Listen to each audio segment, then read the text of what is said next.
get a pretty, I guess, like, yeah, a pretty biased view of the politics in both accounts. It's either there's basically two streams of politics presented for Australian society where this conflict is concerned. You're either pro-Palestinian or you're pro-Israeli, and there's not much in between. Being of leftist orientation, I was definitely pro-Palestinian, so to speak. But it is interesting being here and seeing more two sides to the conflict.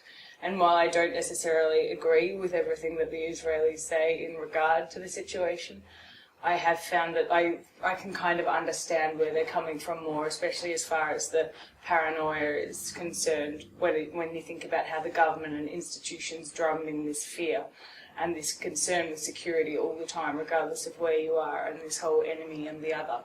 It makes it more difficult to actually hold views on the situation.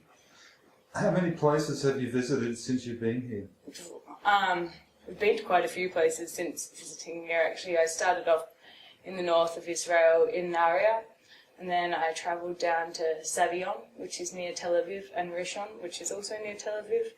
I've been to Haifa, I've been to Jerusalem, and then I've been on the Palestinian side. I've been to Nablus, Jericho, Ramallah, and Bethlehem, and Hebron. So, quite a few. Has your opinion of the Palestinians been altered by your time here? Yeah, I guess so. Not that I had a negative view of them or anything, but my view of Palestinians, I guess, beforehand is there's such a the story that's presented in the media where Palestinians are concerned are of a vulnerable, oppressed people who's always it's of suffering constantly. And while that's definitely the thing that happens here, there's a totally different side as well that we don't see, which is the joy of these people. They were such a warm and hospitable people, and despite things being really tough for them here, and they are, trust me, they're happy people as well. They welcome you into their homes, even when they don't have very much. They're always willing to share, and that they basically bring real truth to the old cliche of Arab hospitality. I am happy. I am happy. I have a dream. I got a dream. One day. We gonna work it out. One day. We gonna work it out. One day. We gonna work it out. I have a dream. I got a dream. One day. I found the protests that we attended in Hebron a really interesting experience of kind of what happens within this conflict. Basically, what we saw was a group of Israeli soldiers standing and guarding, basically in a Palestinian area, and the young Palestinian boys had come up to throw stones, the same type of images we see in the media all the time. And basically, the Israeli soldiers were not under threat. These were literally small boys throwing small stones from quite a distance away. But after a time, the Israelis became sick of the situation and then started to shoot tear gas into them. And you can kind of see how it builds up this animosity between the two, because it starts off with the Palestinians not wanting Israelis on their land, fair enough. But then these Israelis that are attending their compulsory military service get really fed up with people throwing rocks at them. They throw tear gas, and then that aggravates the Palestinians more. They're more inclined to throw rocks, and then the gassing continues, and it all the time builds up these biases on both sides, kind of reinforcing the system that's in place. I think there's an element of hostility where these protests are concerned, but I also think it's largely to do with ritual and just the expectations on both sides of what should be done on the matter. These boys think that they should throw stones because this is what's always been done, and the Israelis respond in the same way that they've been taught, and so neither side is surprised, it seems, where the conflict is going. And so, I don't know, it's not like there's any no one looked afraid in the protest. There was no real fear there. It was more, I would say, a process of letting off steam and doing what the usual thing is in Hebron on a Saturday. Friday.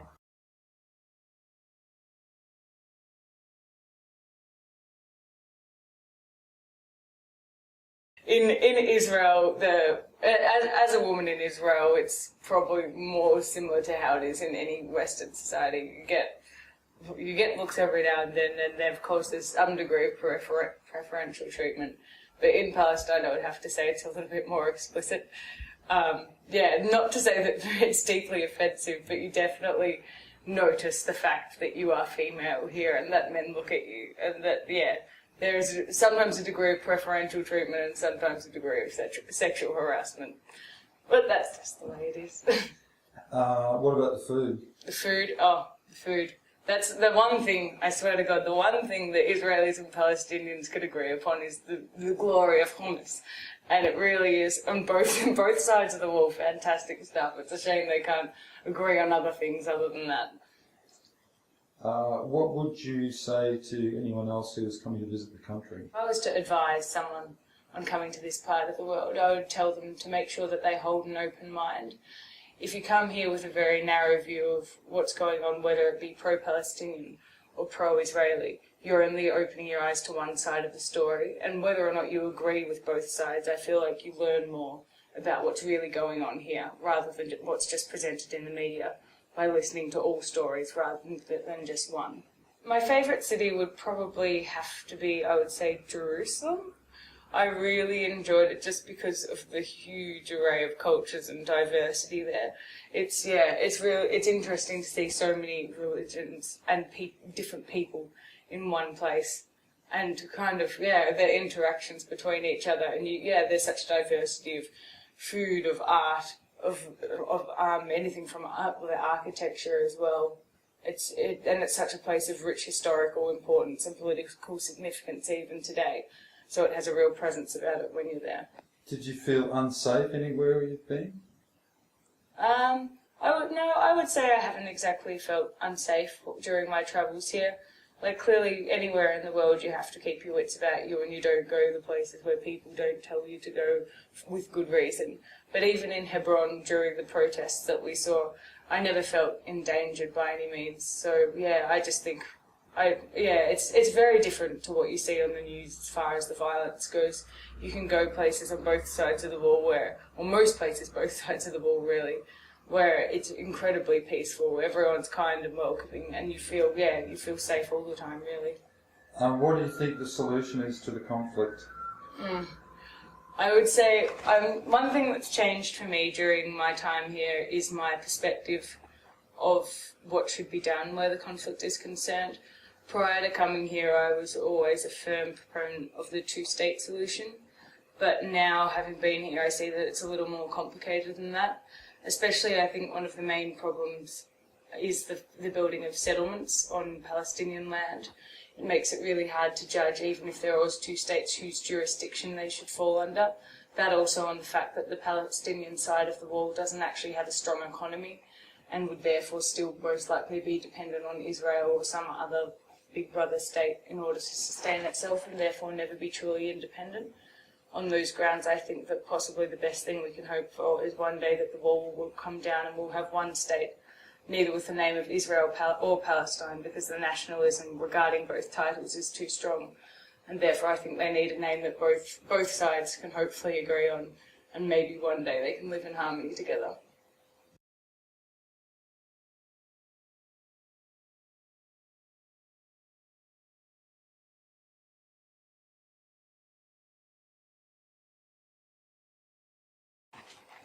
So I have one little story about coming to here where the airport security is concerned.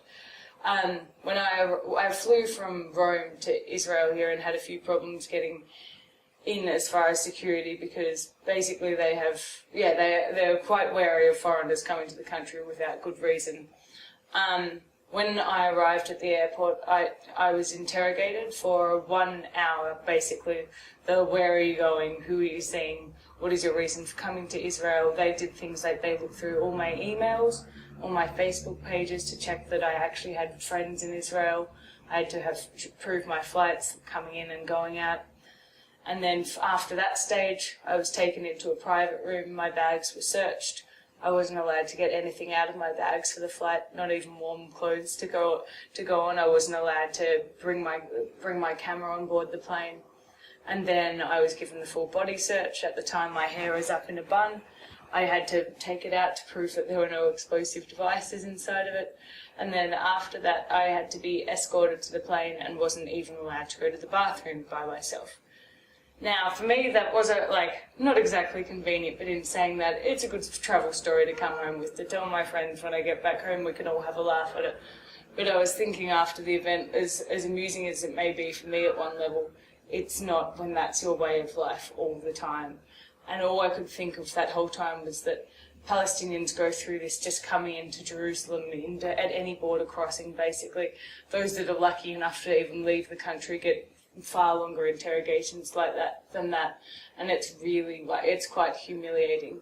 And I can only imagine the build-up of frustration if that was your daily life. One day, We gonna work it I out. have a dream.